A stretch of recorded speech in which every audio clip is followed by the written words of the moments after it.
चलो देखो देखते हैं इस, ये सब नंबर सिस्टम में आएंगे, लेकिन आपके छोटे छोटे मतलब बुक में ये सब करके ऐसे ऐसे करके क्वेश्चन दिया रहता है कि प्राकृतिक संख्या किसे कहते हैं, सम संख्या, विषम संख्या और पूर्ण संख्या, पूर्णांक संख्या, अभाज्य संख्या और क्या भाज्य संख्या, परिमेय संख्या, अपरिमेय संख्या, ऐसे करके क्वेश्चन देता है।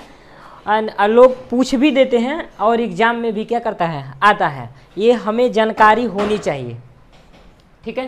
पहला नंबर हम देख लेते हैं, क्या प्राकृतिक संख्या किसे कहते हैं, ठीक है। पहले देख लेंगे क्या प्राकृतिक संख्या यानी नेचुरल नंबर। प्राकृतिक संख्या को क्या बोला जाता है, नेचुरल नंबर बोला जाता है। वैसी संख्या या गिनतियों के समूचे को, गिनती देखिए हो ना, गिनती कहाँ से स्टार्ट होती है, पहले नेचुरल नंबर यहाँ लिख लेने दो। नेचुरल नंबर यानी गिनती के समूचे को, गिनतियों के समूचे को क्या बोला जाता है, प्राकृतिक संख्या बोलते हैं। नहीं तो अपनी भाषा में समझने की कोशिश करो कि प्राकृतिक संख्या किसे कहते हैं। तो एक से स्टार्ट होकर ना, एक से स्टार्ट होकर जितनी संख्या जाएगी, यानी वे संख्या जो एक से स्टार्ट हो, वैसी संख्या को क्या बोला जाता है, नेचुरल नंबर यानी प्राकृतिक संख्या बोला जाता है। याद रखे रहना कि प्राकृतिक संख्या किसे कहते हैं, तो बोलिएगा कि वे संख्या जो एक से स्टार्ट हो, वैसी संख्या को क्या बोलते हैं, प्राकृतिक संख्या बोलते हैं या नेचुरल नंबर बोलते हैं। प्राकृतिक संख्या कहाँ से स्टार्ट होती है, तो 1 2 3 4 5 करके डॉट डॉट चले जाइएगा ना। प्राकृतिक संख्या को डिनोट किया जाता है n से, ठीक ना। तो याद हो, मतलब याद करने की कोई बात नहीं है। कोई पूछेगा कि प्राकृतिक संख्या कहाँ से स्टार्ट होती है, तो बताइएगा कि वे संख्या जो एक से स्टार्ट हो, यानी गिनती के समूह को क्या बोला जाता है, प्राकृतिक संख्या बोला जाता है। कोई दिक्कत, चलो आगे चलते हैं। दूसरा का नंबर आपका आ जाएगा सम संख्या। सम संख्या को इंग्लिश में क्या बोला जाता है, इवेन नंबर बोला जाता है, इवेन नंबर बोला जाता है। सम संख्या वे संख्या जो दो से क्या हो, पूर्णतः रूप से क्या हो जाए, विभक्त हो जाए या विभाजित हो जाए या पूरी तरह उसको क्या करे, काट दे, ठीक ना। वे संख्या जो दो से कट जाए, वैसी संख्या को क्या बोला जाता है, सम संख्या यानी इवेन नंबर बोला जाता है। जैसे में कि आपका आ जाएगा 2 4 6 8 10 ऐसे करके आएगा, वैसी संख्या को क्या बोला जाता है, सम संख्या बोला जाता है। सम संख्या को किससे डिनोट किया जाता है, तो ई से डिनोट किया जाता है, ठीक ना। कोई इसमें कोई दिक्कत है, कोई पूछेगा कि सम संख्या किसे कहते हैं, तो बोलिएगा कि वे संख्या जो दो से क्या हो, पूर्ण रूप से विभक्त हो जाए या दो, वे संख्या जो कोई भी संख्या को क्या करे, काट दे। दो जो हो वैसी संख्या जो दो को क्या करे, सॉरी देखो, वे संख्या जो दो से, वे संख्या जो क्या हो, दो से पूर्णतः विभक्त हो जाए, यानी दो से काट दे, दो उसको क्या करे, काट दे। जैसे कि मैं ले लूँ, कोई भी ले लो 14, तो 2 से काटूंगा तो 7 आ जाएगा कि नहीं, पूरी तरह कट गया कि नहीं। तो ऐसी संख्या जो दो से क्या हो जाए, पूर्णतः रूप से विभक्त हो जाए, यानी काट दे, वैसी संख्या को क्या बोला जाता है, सम संख्या यानी इवेन नंबर बोला जाता है, ठीक है। उसके बाद देख लेते हैं विषम संख्या। विषम संख्या को क्या ऑड नंबर बोला जाता है। ऑड मैंने क्या होता है, विषम, नहीं कहते कि ऑड लग रहा था, मतलब हमें अच्छा नहीं लग रहा था। ऑड, ऑड मीन्स क्या बोला जाता है, आपका विषम संख्या। विषम संख्या वे संख्या होती है जो दो से ना कटे, वैसी संख्या जो दो से ना कटे, वैसी संख्या को क्या बोला जाता है, विषम संख्या, ऑड नंबर बोला जाता है। जैसे में कि ले लो 1 3 क्या हो जाएगा, 1 3 5 7 9 11 ऐसे करके। विषम संख्या कहाँ से स्टार्ट होती है, तो 1 से स्टार्ट होती है, ठीक ना।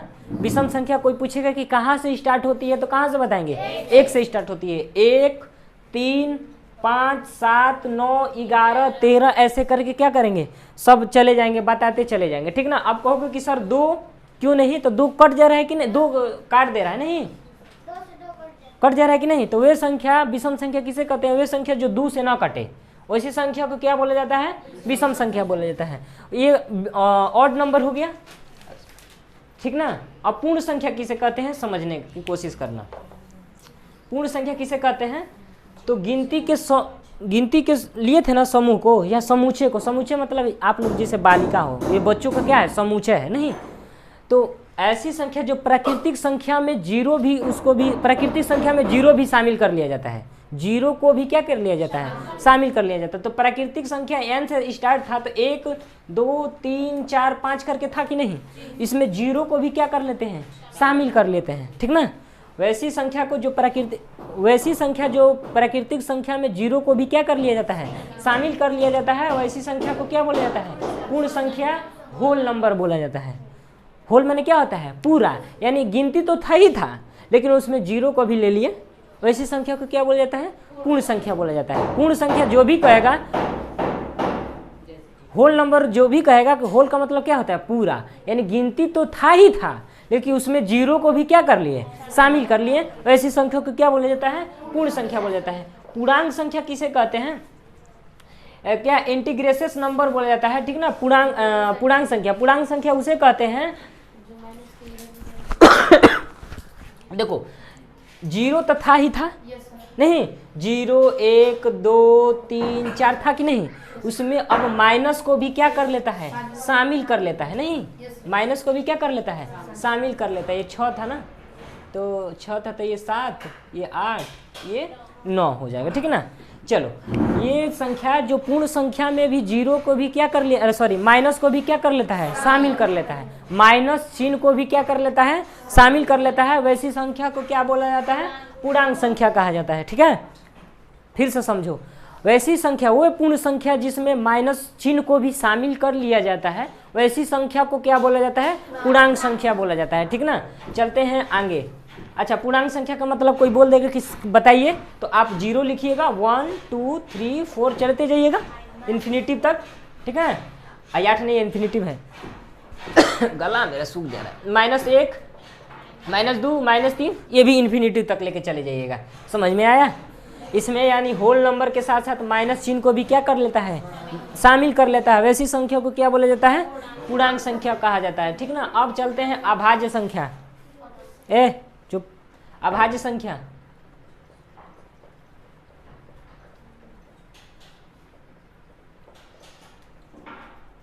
चलिए, अभाज्य संख्या किसे कहते हैं, प्राइम नंबर। प्राइम नंबर देखो, प्राइम नंबर जो अभी आप लोग पढ़ रहे हो, समझ लेना कि कहीं भी जाओगे तो यही बतिया बोला जाएगा जो मैं बोल रहा हूँ। जो ये बात बोल रहे हैं, आपको लगता होगा कि हम ध्यान से नहीं सुने, याद नहीं करने की जरूरत है, तो आप आगे ही जाओगे ना, तो आपको पढ़ने के लिए यही बतिया जो मैं बोल रहा हूँ, यही बतिया वो भी बोलेंगे। यदि ना बोलेंगे तो वीडियो अपलोड किए हैं यूट्यूब पे, आके देख लेना जाके ये बात, ठीक ना। क्योंकि अवेलेबल रहेगी, क्योंकि आप लोग बूढ़े हो जाएंगे तभी तक रहेगा, और हम बूढ़े रहेंगे तभी तक हो जाएगा, नहीं उस समय याद आएगा हम कैसे थे, ठीक ना। तो ये बात याद रखे रहना कि जो हम अभी पढ़ा रहे हैं वो समझ लेना कि आगे भी जाओगे ना पढ़ने के लिए, चाहे आपके भैया होंगे ना, तो पूछना ना यही बतिए बताएंगे। यही मेरा नाम जो भी है तो ये भी बताएगा वही नाम, ये भी बताएगा वही नाम। तो बड़ा हो जाओ, अच्छा छोटा हो जाओ, नाम हो तो वही रहेगा, तो डिफिनेशन यही रहेगा। चलिए, अभाज्य संख्या वे संख्या जिसका फैक्टर 2 है। मैं ये कह दूं कि वे संख्या जो 1 से और अपने आप से कटे, वैसी संख्या को क्या बोला जाता है, अभाज्य संख्या बोला जाता है। बोल के आपको डाउट में हमेशा के लिए डाल दूं, तब तो आपको लोग फंसा देंगे, इसलिए ये डिफिनेशन नहीं बताऊंगा कि वे संख्या जो 1 से कटे और अपने आप से कटे, वैसी संख्या को क्या बोला जाता है, अभाज्य संख्या। ये मैं नहीं बताऊंगा, मैं बताऊंगा तो लोग आपको फंसा देंगे, इसलिए मैं फंसाने या फंसाने वाली बात नहीं करूंगा। ये याद रखना, वे संख्या जिसका फैक्टर 2 हो, न 2 से कम हो न 2 से अधिक हो, ऐसी संख्या को क्या बोला जाता है, अभाज्य संख्या यानी प्राइम नंबर बोला जाता है। बताइएगा कि वैसी संख्या जिसका फैक्टर मतलब क्या, गुणनखंड, वैसी संख्या जिसका गुणनखंड सिर्फ 2 हो, न 2 से कम हो न 2 से अधिक हो, वैसी संख्या को क्या बोला जाता है, अभाज्य संख्या, प्राइम नंबर बोला जाता है। जैसे में आप समझ लेना कि मैं बोला था कि उसका गुणनखंड 2 होना चाहिए, क्या 1 का 2 गुणनखंड होगा, नहीं ना होगा, इसलिए अच्छा एक बताओ 2 का गुणनखंड होगा कि नहीं, तो एगो 1 होगा और एगो क्या होगा, 2 होगा, नहीं एक होगा, एक क्या होगा, 2, तो इसका और कोई गुणनखंड होगा 2 से अधिक तो बताओ, और 2 से कम होगा तो बताओ, नहीं ना होगा। तो एक, इसका मतलब कि ये अभाज्य संख्या 1 नहीं है, क्योंकि 1 तो खुदे है, और कौन है, और कोई है।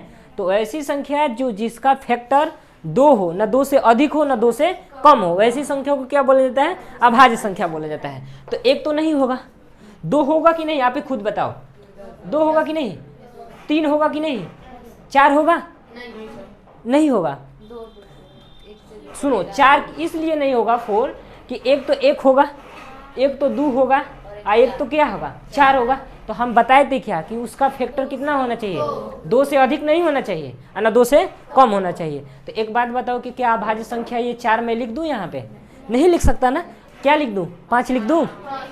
नहीं 5 नहीं लिखूं, लिख दूं कि नहीं लिखूं? तब ले कहा मछली मारने गई थी क्या? जय यहाँ बता रहे थे तो एक और ही नहीं बताया, तारा कबू ना पता होगा। 5 लिख दूंगी कि नहीं? क्योंकि हमें पता है कि 5 का गुणनखंड एक तो 1 होगा और एगो 5 होगा। ऐसे कोनो और ही संख्या होगा तो बता दो कि जिसका गुणनखंड 5 को तोड़ दे। हाँ नहीं लिखा रहा है, नहीं दिख रहा है। अच्छा उससे क्या मतलब है, यहाँ दिख रहा है ना, उससे क्या मतलब है, हमको बिया थोड़ा ना कराना है। चलो देखो ये 5 है, ठीक है। 5 के बाद कोई गुणन संख्या होगा तो 1 होगा, 5 होगा और कोई होगा गुणनखंड इसका? नहीं होगा भैया, गुणनखंड इसका नहीं होगा, किसी तरह कर लो। तो प्राकृत आपको समझ में आ गया कि अभाज्य संख्या कहाँ से स्टार्ट होती है? 2 से स्टार्ट होती है। 1 से कभी कहोगे भूल के? नहीं कहोगे, क्योंकि इसलिए नहीं कहोगे कि उसका गुणनखंड नहीं होगा, इसलिए उसको हम नहीं कहेंगे, ठीक ना। अब बात समझ में आई? इसको हम नहीं कहेंगे, 1 को नहीं कहेंगे, क्योंकि हम 1 बता चुके हैं कि एक विषम संख्या कहाँ से स्टार्ट होती है? 1, 3, 5, जो विषम संख्या जो 2 से न कटे। नहीं तो 2 से 5 कटेगा? नहीं कटेगा। 7 कटेगा? नहीं कटेगा। 9 कटेगा? नहीं कटेगा। तो हमें विषम संख्या कहाँ से स्टार्ट होती है? तो 1 से, फिर 3 होगा, फिर 5 होगा, ऐसे करके चले जाइएगा, ठीक ना। लेकिन अभाज्य संख्या कहाँ से स्टार्ट होगी?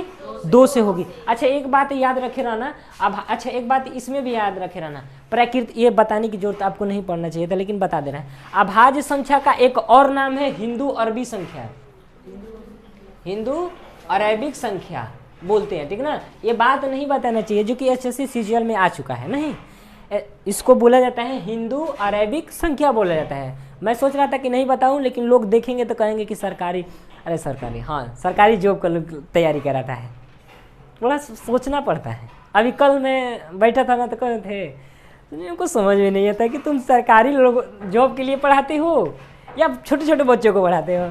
10 वाले हम कहते भैया उठा के देखो एनसीईआरटी में टॉपिक वही दिया है, टॉपिक वही ना पढ़ाता था जी आप लोगों को, उसका था कि डिटेल में बता दिया, तो मैं गुनाहगार हो गया, गलती कर दिया मैं। तो लोग समझ नहीं रहे ना, लोग जो भी सरकारी नौकरी तैयारी वाले करते होंगे ना, ये बात सब दिया है एनसीईआरटी वाले में। लोग कहते हैं कि एनसीईआरटी का पढ़ो तुम्हारा जॉब हो जाएगा, हो जाएगा। अब वही पढ़ाता हूँ मैं, तो मैं सरकारी नौकरी का तैयारी कराने लगता हूँ। मैं था तो चलो ठीक है, साइंसिया क्या कराते हैं बड़ी दिक्कत है भाई। चलो यहाँ पे देखो, तो अभाज्य संख्या कहाँ से स्टार्ट होती है? तो 2 से स्टार्ट होती है, 2 से लेकर 5 चले जाओ जहाँ तक मन है। लेकिन एक बात और समझना, 2 हो जाएगा, 5 हो जाएगा, 2 होगा, 3 होगा, 5 होगा, 7 होगा, 9 नहीं होगा सर, 300 कर देगा। अरे तो ठीक है भाई, हम कहाँ लिख रहा हूँ, सोच रहा हूँ कि सोचने दो। अब 11 होगा, 11 के बाद 13 होगा, 13 के बाद क्या होगा? 17 होगा, 17 के बाद 19 होगा, ऐसे करके चले जाइएगा, ठीक ना। तो एक बात और देखना, अभाज्य संख्या को ही पहले हम बताए थे कि ऋण संख्या बोला जाता है, याद है कि नहीं? अभाज्य संख्या को कौन सी संख्या बोली जाती है? ऋण संख्या बोली जाती है। एक बात याद रखे ना, ये देख रहे हो कि 2 के छोड़ के सब अभाज्य संख्या है, अरे सॉरी विषम संख्या नहीं, बताओ 2 के छोड़ के ये सब विषम संख्या दिख रही कि नहीं? इसलिए कि 2 से नहीं कटेगा, और जो 2 से नहीं कटता है वो विषम संख्या कहलाता है, मैं पहले ही बताया हूँ। नहीं तो ये इसका मतलब कि अगर ये अब तुम कहोगे कि सर ये अभाज्य संख्या है कि नहीं, तो नहीं कहोगे, क्योंकि उसमें 2 को भी क्या करना पड़ेगा? शामिल करना पड़ेगा, तब होगा, नहीं तो नहीं होगा। इसका मतलब 2 सम संख्या है, सम संख्या कि नहीं? वैसे संख्या जो 2 से कट जाए तो 2 सम संख्या है, 2 सम संख्या है, दूसरा का 2 अभाज्य भी संख्या है। तो कहेगा कि सबसे छोटी अभाज्य संख्या क्या होगी? तो 2। फिर कहेगा कि सबसे छोटी विषम अभाज्य संख्या क्या होगी? तो बता दो तो क्या होगी? सबसे छोटी विषम अभाज्य संख्या क्या होगी? 3 होगी, क्योंकि यह तो सम है, तो है विषम है कि नहीं? 3 तो विषम, तो अभाज्य संख्या में नहीं ये सब है। तो क्वेश्चन कहेगा कि सबसे छोटी विषम अभाज्य संख्या क्या होगी? तो 3 होगी। आ गई बात समझ में? ये रूल है किस चीज़ का? आपका अभाज्य संख्या का। अभाज्य संख्या से इससे कहीं बाहर क्वेश्चन नहीं पूछेगा आपसे, ठीक ना। एक और क्वेश्चन पूछेगा अभाज्य संख्या में आपसे कि बताइए ना कि गिनना है आप घर जाके कि 1 से लेके 50 के बीच में कितना अभाज्य संख्या आएगा। ये तैयारी लेवल में आ जाती है। गिन के देखिएगा, आपका आएगा सिर्फ 15, ठीक ना। गिन के देखिएगा, फिर कहेगा कि 1 से लेके 100 तक के बीच में आ जाएगा तो कितना आएगा जाएगा 25 आएगा, ठीक है ना। 25 5 गुणे 5 अच्छा वो 30 ला रहेगा भैया, मारेंगे तो दाढ़ी टूट जाएगा। 1 से 50 के बीच में पूछेगा कि 1 से 50 के बीच में कितनी अभाज्य संख्या है।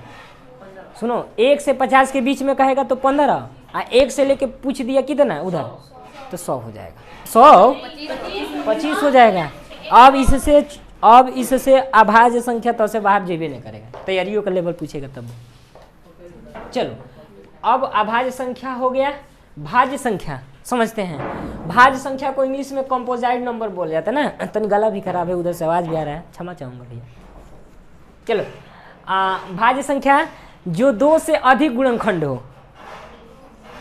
जैसे मैं बोला था कि 2 से कम और 2 से अधिक ना हो, नहीं 2 से न कम हो ना अधिक हो। लेकिन इसमें क्या है भाज्य संख्या में, भाज्य संख्या को बोलते हैं, इसको भी यौगिक संख्या भी बोलेंगे, यौगिक संख्या भी बोलेंगे, ठीक है, याद रखे रहना।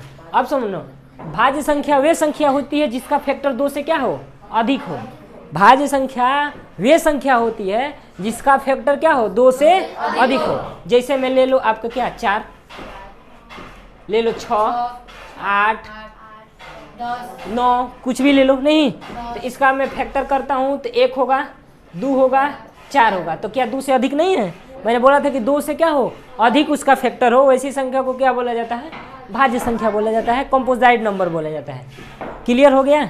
अब देख लो 6 का तोड़ोगे तो 1 होगा, 2 होगा, क्या होगा 3 होगा, एगो 6 होगा तो 4 गो हो गया। इसका मतलब ये क्या होगा भाज्य संख्या होगा कि नहीं। तो भाज्य संख्या अब समझ गए भाज्य संख्या में। अब मैं आगे चलता हूँ। अब परिमेय संख्या देखते हैं। परिमेय संख्या क्या होती है। परिमेय संख्या वे संख्या जो p/q के फॉर्म में लिखी होती है, वैसी संख्या को क्या बोला जाता है परिमेय संख्या, यानी रेशनल नंबर बोली जाती है, ठीक ना। वैसी संख्या जो p/q के, याद कर लो क्योंकि 8 में फिर ये बतिया हम नहीं बताएंगे, ये बात हम फिर नहीं पढ़ाएंगे, इसलिए सभी को इकट्ठा बैठाए हैं, अब बता रहे हैं। 9 में भी है, 8 में भी है, 7 में भी है, 10 में भी पहला चैप्टर खोलेगा तो है। इसलिए मैं पहला चैप्टर नहीं बताया, इसलिए आपको कि पहले यही बताऊंगा। इससे बढ़िया कि दूसरा चैप्टर निकाल लेते हैं। तो ये याद रखना ना, वैसी संख्या जो p/q के रूप में हो और q नॉट इक्वल टू क्या हो 0 हो। क्यों हो कि क्योंकि अगर ये 0 बनाएगा तो सब भी 0 बना देगा, नहीं इसलिए इसको 0 में रखा गया है। जैसे में कि आप 6 ले लो, इसका मैं 6 है तो भाज्य संख्या क्या, अरे सॉरी क्या बोला, परिमेय संख्या की परिमेय संख्या है कि नहीं, क्योंकि हम बाटा में इसको लिख दिए, इसको 6 को p मान लिए और q को क्या मान लिया 1, तो p/q के फॉर्म में है कि नहीं, ठीक ना। तो ये आपकी क्या हो जाती है परिमेय संख्या हो जाती है। अब तुम कहोगे कि 22/7 परिमेय है कि नहीं है, अपरिमेय है, भाग देंगे तब ना, तब तो बता, तब तो ये भी पॉइंट बना जाएगा भाई। अब बताओ, तब तो ये भी ना आपका पॉइंट में जाएगा, तब तो ये भी हो गया अपरिमेय। तो ये भी तो p/q में है, तुम्हें ना बोली अपरिमेय है। देखो चलो देखो, आप ये क्या हो जाएगा परिमेय संख्या हो जाएगा भैया, रेशनल नंबर हो जाएगा। चलो ये समझ में आ गया। देखना क्वेश्चन देता है कि वैसी संख्या जो p/q के फॉर्म में हो और q इक्वल टू नॉट 0, यानी q के बराबर 0 नहीं होना चाहिए। अगर हो गया तो क्या बना देगा 0 बना देगा, वो क्या बना देगा संख्या को 0 बना देगा, तो कोई उसका वैल्यू ही नहीं रह जाएगा। इसलिए p/q में जो भी आपको इस तरह देखे, नहीं तो ज़्यादा यंत्र जानते हो क्या कर, जानते हो ज़्यादा क्या कर देता है अंडर रूट में 25 करके दे देता है, नहीं अब 25 करके पूछता है कि परिमेय है कि अपरिमेय है। तो आप याद रखना ना, इसको निकालोगे तो 5 × 5 होगा, इसको निकालोगे तो 5 है, 5/1 यानी परिमेय संख्या, ऐसे करके देता है इस ना, इसलिए मैं आपको बता दिया हूँ, ठीक ना। चलो आगे, क्योंकि आपको दे देगा एग्जाम में, अभी तैयारी कर रहे हो ना, अरे जा रहे हो ना सामान्य ज्ञान वाला, ये देगा, ये दे के पूछेगा अंडर रूट में देगा, हाँ इसी तरह 36, 289 इसको स्क्वायर याद करवे किए हैं। याद रखे रहना कि 217 का स्क्वायर है, उसमें 17 गुणे 17 करूँगा, 2 को घींच लूँगा बाहर, तो ये फिर 17/1, 17/1 होगा तो वो परिमेय होगा ही होगा, इसलिए वो देगा।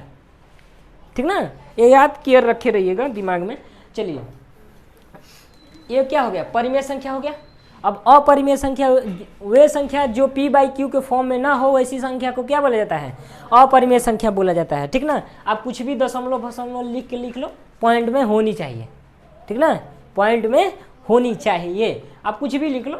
ठीक ना, आप कुछ भी रहो, जो p/q के फॉर्म में नहीं होनी चाहिए वैसी संख्या को क्या बोलते हैं, अपरिमेय संख्या बोला जाता है। लेकिन इसमें थोड़ा झोल हो जाता है, एग्जाम में पूछ देता है, बताइए कि पाई अपरिमेय है कि अपरिमेय है, तो हमको याद है कि पाई का मान 22 क्या होता है, हैं? परिमेय क्या अपरिमेय? हाँ हाई हाई, हाँ